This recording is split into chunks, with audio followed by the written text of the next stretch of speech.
Assalamualaikum warahmatullahi wabarakatuh. Perkenalkan, nama saya Anissa Zalfa Safitri, NIM A1P11903, jurusan Pendidikan Geografi, Fakultas Keguruan dan Ilmu Pendidikan Universitas Halu Oleo. Dalam video kali ini, saya akan menampilkan tugas media pembelajaran saya, yaitu media pembelajaran video tentang perairan laut di SMA Negeri 3 Kendari. SMA Negeri 3 Kendari adalah salah satu sekolah yang terletak di Kelurahan Kesilampe, Kecamatan Kendari, Kota Kendari, Provinsi Sulawesi Tenggara. Media pembelajaran video atau audiovisual adalah media pembelajaran yang mengandung unsur atau komponen berupa audio atau suara dan visual atau gambar.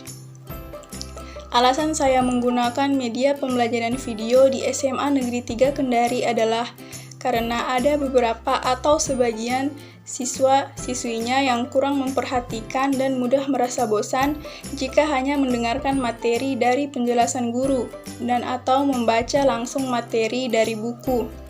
Sedangkan jika ditampilkan video, siswa-siswanya itu lebih tertarik untuk menonton. Oleh karena itu, penggunaan media pembelajaran video diharapkan agar seluruh siswa di dalam suatu kelas bisa lebih memperhatikan materi pelajaran yang diberikan. SMA Negeri 3 Kendari memiliki fasilitas yang memadai, seperti listrik, proyektor, LCD, dan lain-lain, sehingga media pembelajaran video bisa digunakan dan ditampilkan. Kelebihan media pembelajaran video. Yang pertama, mampu menampilkan gambar yang bergerak secara berulang-ulang dan bisa dihentikan pada bagian tertentu sehingga memudahkan mengulang materi yang belum dipahami.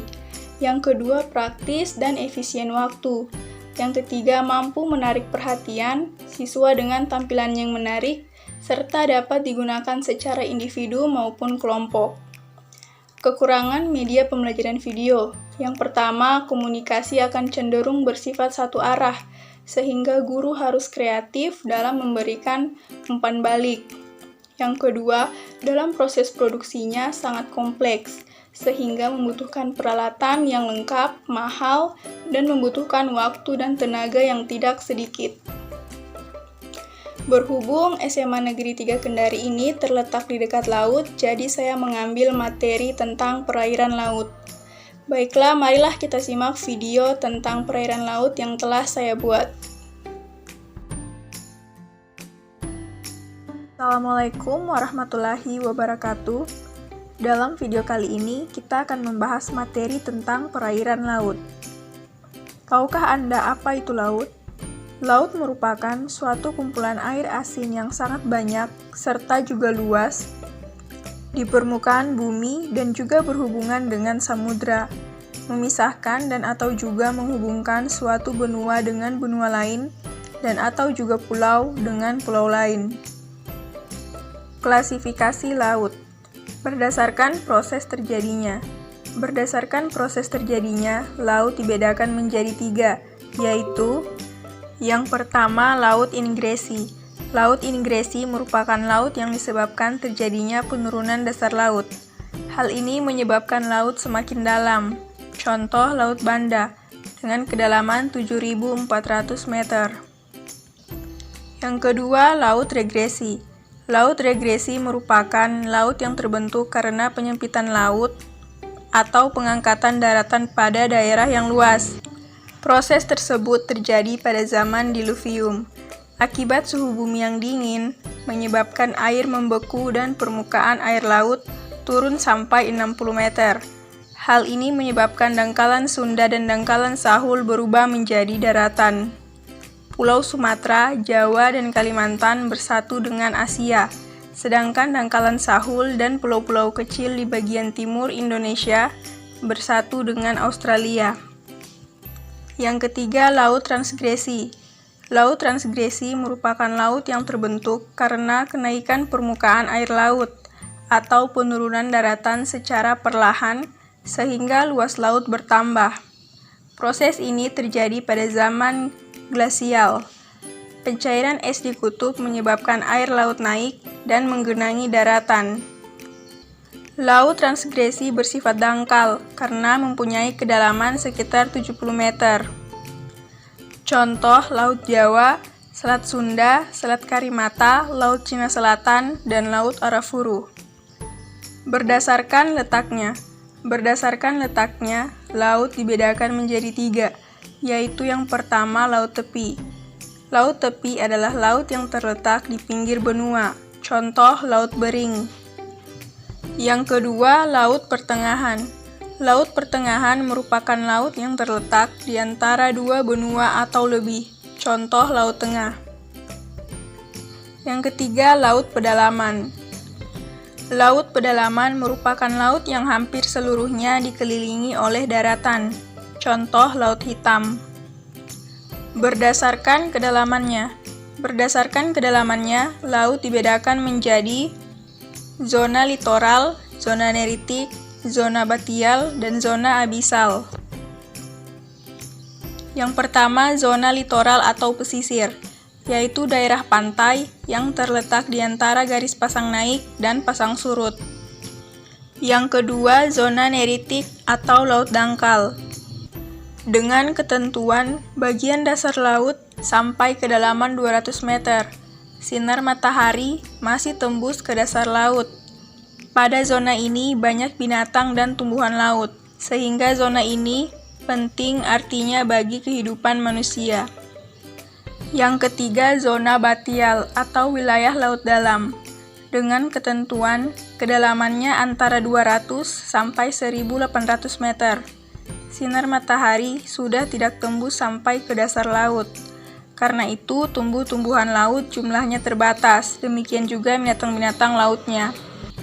Yang keempat, zona abisal atau wilayah laut sangat dalam, dengan ketentuan kedalamannya lebih dari 1.800 meter, tekanan airnya sangat besar, suhu sangat rendah, tidak terdapat tumbuhan laut, dan binatang laut sangat terbatas.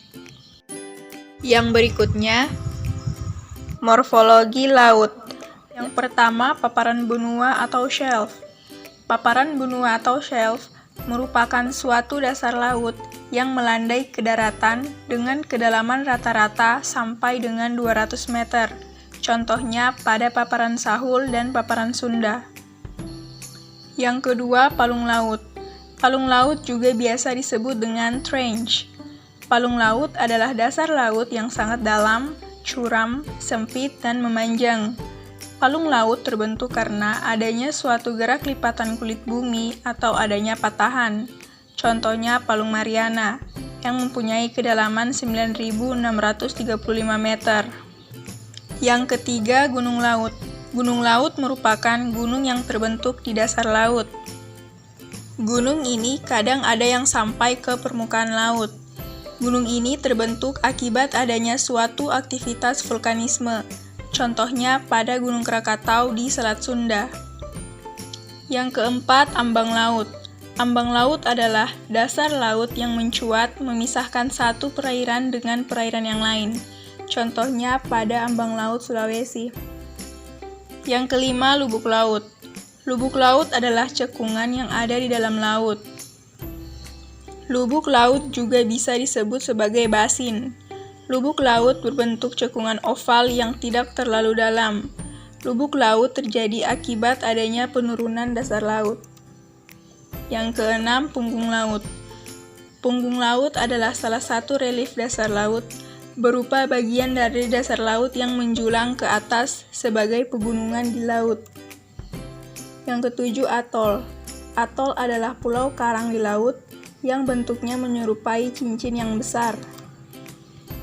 Yang kedelapan, guyot. Guyot merupakan bekas gunung api yang puncaknya datar dan tenggelam karena tererosi. Yang kesembilan, dasar samudra. Dasar samudra atau ocean floor adalah wilayah samudra yang memiliki kedalaman sekitar 1.800 meter, dengan relief yang pada umumnya berbentuk datar. Dasar samudra merupakan wilayah terlebar di permukaan bumi, yakni sekitar 59% dari seluruh permukaan bumi. Yang berikutnya, gerakan air laut. Air laut adalah massa zat yang mudah bergerak dari suatu tempat ke tempat lainnya. Banyak faktor yang mempengaruhi gerakan air laut, seperti adanya angin, perbedaan kerapatan air, dan perbedaan kadar garam. Gerakan air laut terdiri atas gelombang, arus, dan pasang surut. Yang pertama, gelombang. Gelombang laut dapat didefinisikan sebagai suatu proses turun naiknya molekul-molekul air laut membentuk puncak dan lembah. Secara umum, gerak gelombang laut terbentuk karena adanya pengaruh angin. Yang kedua, arus laut. Arus laut adalah gerakan massa air laut dari suatu wilayah ke wilayah lainnya. Gerakan massa air laut ini dapat secara mendatar berupa arus permukaan dan arus dasar, ataupun secara vertikal dari lapisan bawah ke atas atau sebaliknya. Yang ketiga, pasang surut. Pasang naik dan pasang surut air laut merupakan fenomena gerakan air laut yang terjadi 2 kali setiap hari. Pada saat pasang naik, permukaan air laut mengalami kenaikan beberapa sentimeter dari keadaan normal.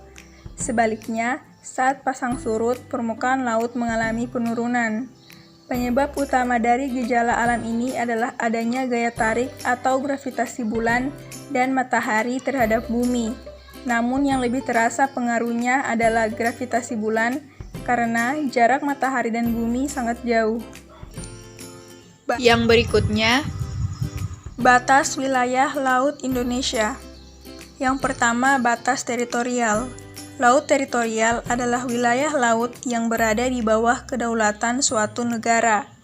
Batas laut teritorial ditarik dari garis dasar pantai pulau terluar ke arah laut bebas sejauh 12 mil.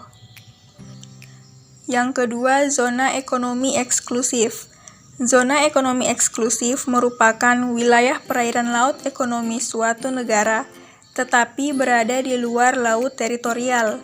Selebar 200 mil laut, ditarik dari garis dasar pantai pulau terluar ke arah laut bebas. Di dalam batas ZEE, negara yang bersangkutan memiliki prioritas untuk mengeksplorasi dan mengeksploitasi sumber daya alam, hayati dan non-hayati, yang terdapat di permukaan, di dalam, dan di dasar laut. Yang ketiga, landas kontinen. Landas kontinen adalah bagian dari benua yang terendam oleh air laut. Wilayah ini merupakan zona neritik dengan kedalaman antara 130 sampai 200 meter. Batas landas kontinen diukur dari garis dasar ke arah laut dengan jarak paling jauh 200 mil. Pada landas kontinen, suatu negara memiliki hak dan wewenang untuk memanfaatkan sumber daya alam yang terkandung di dalamnya. Itulah tadi media pembelajaran video tentang perairan laut. Mohon maaf jika ada kekurangan.